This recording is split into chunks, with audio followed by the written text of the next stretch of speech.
What's up guys, we're all here with Tech, and Vivo is expanding its Y series of smartphones for 2021, and if you are a longtime Vivo fan, you'll know that this isn't the first Y31 device that the company released, and the first Y31 was released back in 2015.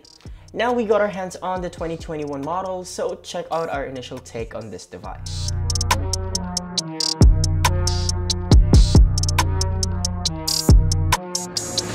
First things first, let's see what's inside the box. So opening up the box, the first thing you'll be greeted with is the small box right here that contains the SIM ejector tool, the manuals, and a jelly case.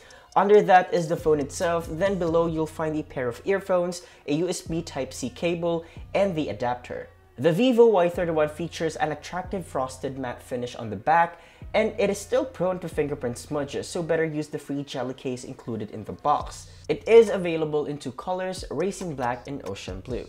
Looking at the front, it has a slim bezel and a slightly thicker chin.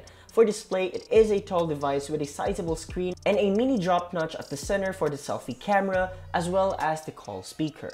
So far, the display is good and would suffice for casual use. On the right side, we'll find the volume rockers and power button that also acts as your fingerprint scanner. Nothing can be found on the left, while at the top of the device, there's the secondary microphone, the dual SIM card tray, and a dedicated micro SD card slot.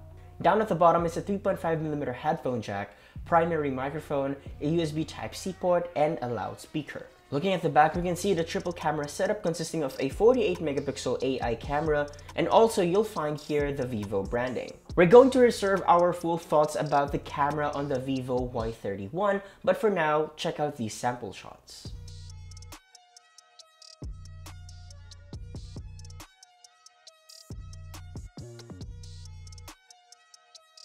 In the hands, even though it is a bit hefty due to its massive 5000 mAh battery, the Y31 is still comfortable to hold in use. Now for charging, it supports 18-watt fast charge. The Vivo Y31 is powered by a Qualcomm Snapdragon 6 series, which is more than enough for day-to-day use.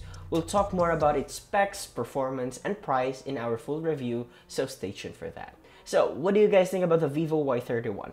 Let us know in the comment section below, and if you enjoyed this video, be sure to drop a like, subscribe to our channel for more content, hit that bell icon so don't miss any future uploads, and be sure to visit yugotech.com for the latest tech news and reviews.